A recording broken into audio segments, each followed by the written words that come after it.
అందరికీ నమస్కారం. ఈరోజు మీ అందరితో మన హిందుత్వానికి సంబంధించి ఒక 2-3 విషయాలు మాట్లాడదామని మీ ముందుకు రావడం జరిగింది. వీటిలో ముఖ్యంగా ఈ నెల 14వ తారీఖు వ్యాలంటైన్స్ డే అంటూ చాలా కాలం నుంచి మన యువతంతా కూడా ప్రేమికుల రోజును జరుపుకోవడం జరుగుతుంది.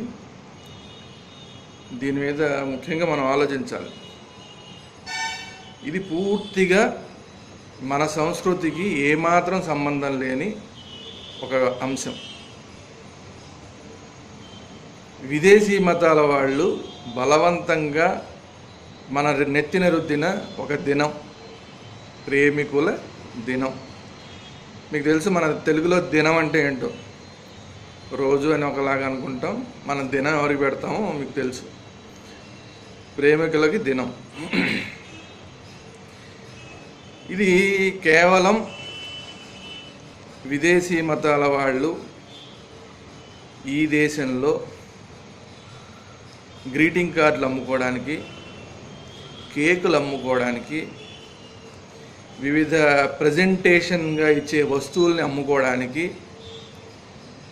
మన యువతని టార్గెట్ చేసి, అంటే యువత కొంచెం వేడి రక్తంలో ఉంటారు, వీళ్ళని ఈజీగా ఆకర్షించవచ్చు అన్న ఉద్దేశంతో ఈ ప్రేమికుల రోజు, కుర్రాళ్ళంతా యవ్వనంలో ఉంటారు, వీళ్ళకి ఈజీగా టార్గెట్ చేయొచ్చు వీళ్ళని అన్న ఉద్దేశంతో ఏర్పాటు చేసిన ఒక కన్జ్యూమర్ గూడ్స్ని అమ్ముకోవడానికి ప్లాన్డ్గా తీసుకొచ్చిన ఒక విష వలయం ప్రేమికుల రోజు.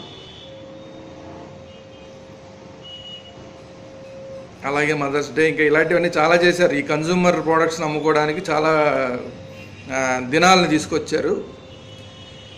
అందులో మరి ముఖ్యంగా ఈ ప్రేమికుల రోజు అనేది అతి నీచమైన సంస్కృతి. ఇది ఎందుకంటున్నానంటే, ఇది మొదట్లో అందరికీ సరదాగా ఉండి దీన్ని యూత్ అంతా అడాప్ట్ చేసుకోవడం జరిగింది.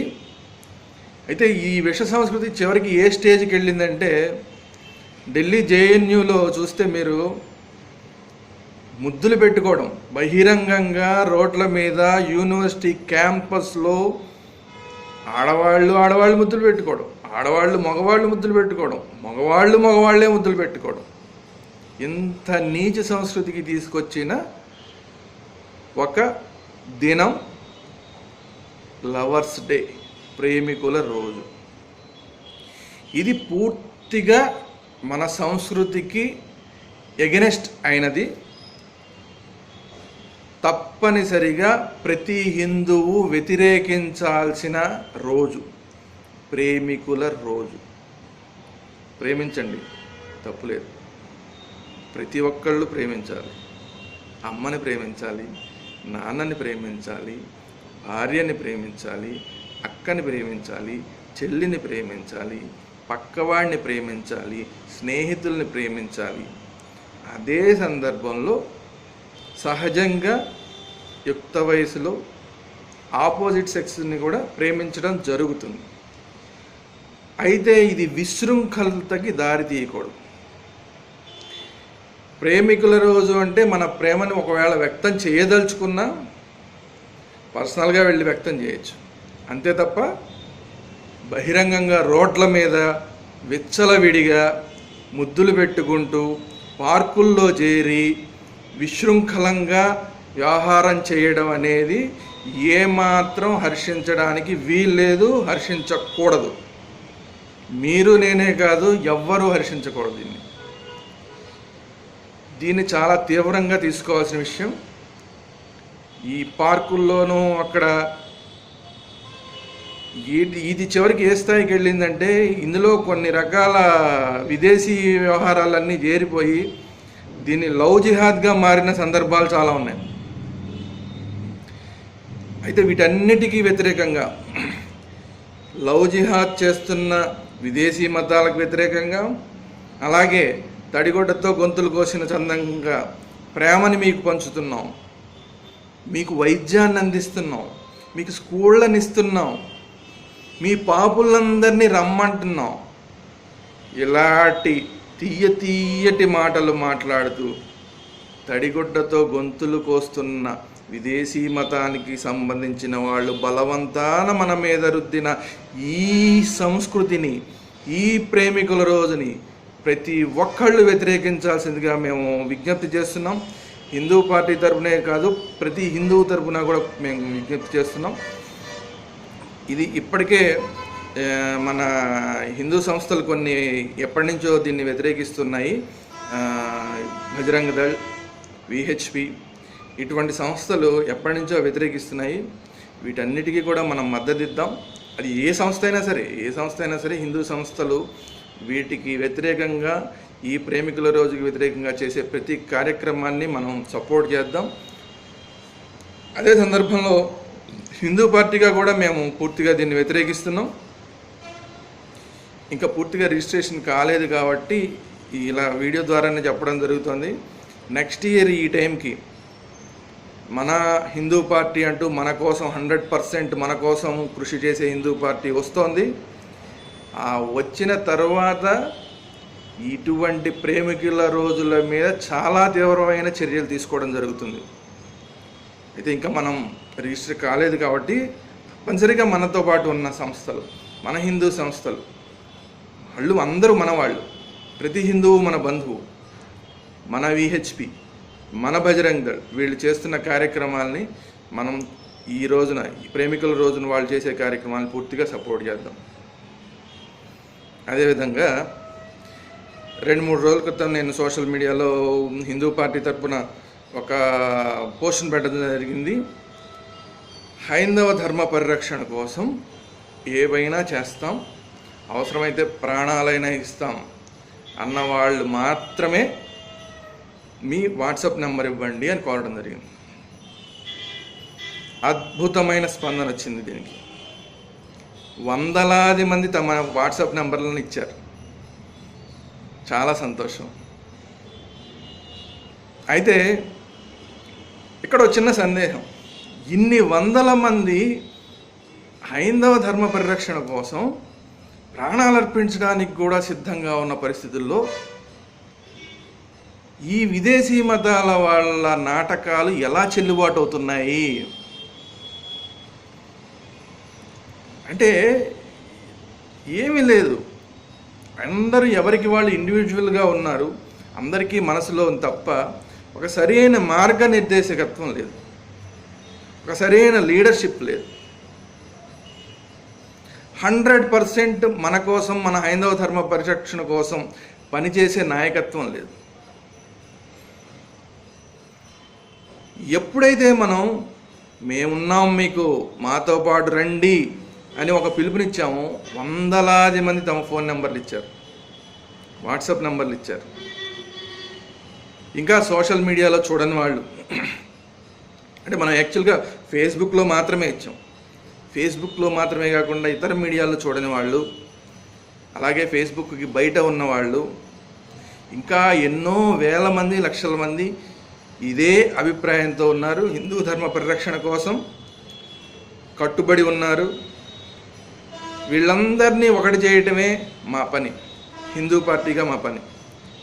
మా ప్రప్రథమ లక్ష్యం హిందూ ఓటు బ్యాంకుని ఏకం చేయడం. మీకు అందరికీ తెలుసు, ఈ దేశంలో హిందువులే మెజారిటీ. అయినా కూడా వివిధ కులాలకి సంబంధించిన పార్టీలు గెలుస్తూ ఉంటాయి.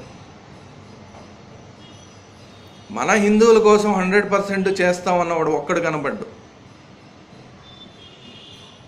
విజయవాడలో గుళ్ళు పడగొడుతున్నా మాట్లాడే దిక్కు లేదు. అలా ఇంకా అనేక విషయాలు. వీళ్ళు చివరికి ఈ విదేశీ మతాల వాళ్ళు ఏ స్థాయికి వచ్చారు అంటే, మొన్న ఈ మధ్య ఒక వీడియో చూశాను. అతని పేరును ఉచ్చరించడం కూడా నాకు ఇష్టం లేదు.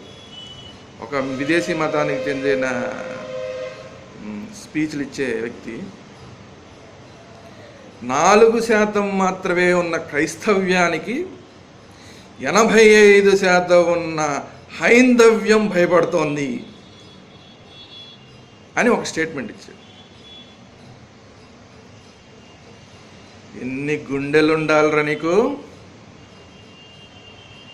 ఒళ్ళు దగ్గర పెట్టుకుని మాట్లాడి ఇంకొకసారి ఎప్పుడైనా సరే హిందువుల గురించి కానీ హైందవ్యాన్ని గురించి కానీ మాట్లాడే ముందు ఒళ్ళు దగ్గర పెట్టుకుని 1-2 సార్లు ఆలోచించి మాట్లాడు. ఏంటి? హైందవ్యం నీ 4% భయపడుతుందా? ఇది ఒకప్పటి మాట, ఇప్పుడు కాదు. హిందువులంతా చైతన్యాన్ని తెచ్చుకున్నారు, ఏకమవుతున్నారు. ఇప్పుడు రాబోయే రోజులన్నీ నీ 4%ని 0% చేయడానికి, నీ 4%ని ఉచ్చపోయించడానికి సిద్ధపడుతున్నారు హిందువులు. తెలుసుకో. నీకు కొన్ని ఉదాహరణలు కూడా చెప్తాను. నేనేదో మాట వరుసకి చెప్పట్లేదు ఈ మాట. గుంటూరులో ఒక మీటింగ్ పెడదామని మీరంతా ప్రయత్నాలు చేశారు. హైందవ మతోన్మాదులకి వ్యతిరేకంగా సభ. పిచ్చి వెధవల్లారా, ఏమైంది? దెబ్బకి రద్దయిపోయింది. తర్వాత ఈ మధ్య ఇంకొకటి పెడదామని ప్రయత్నం చేశారు.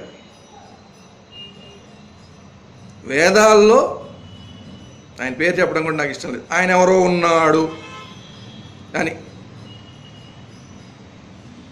వేదాల్లో ఉంటాడు మీ బొంద. ఆ సభ ఏమైంది? పోలీస్ కంప్లైంట్ ఇచ్చాం, ఆగిపోయింది. ఇంకొక అతను శివుడి మీద సిగరెట్లు, వైను, బీర్లు పోస్తూ అభిషేకాలు చేస్తూ మాంసం వేస్తూ ఓ సినిమా తీశాడు. టీజర్ని బయటికి వదిలాడు. ఏమైంది? ఓచలు లెక్క పెట్టాడు. Take care. హిందువులకి వ్యతిరేకంగా, హైందవ్యానికి వ్యతిరేకంగా ఏ పిచ్చి పనులు చేద్దాం అనుకున్నా ఇక నుంచి టేక్ కేర్. ఇది వరకటి రోజులు కాదు. ఇప్పుడు హిందువులంతా ఐక్యమయ్యారు. మీరు చేసే మోసాలన్నీ తెలుసుకున్నారు. ఒకప్పుడు కూడా ఎందుకు వదిలేశారంటే ఏదో మీ దాన మీరు పోతున్నారు, మీ పని మీరు చేసుకుంటున్నారు అని వదిలేశారు. కానీ మీరేం చేస్తున్నారు?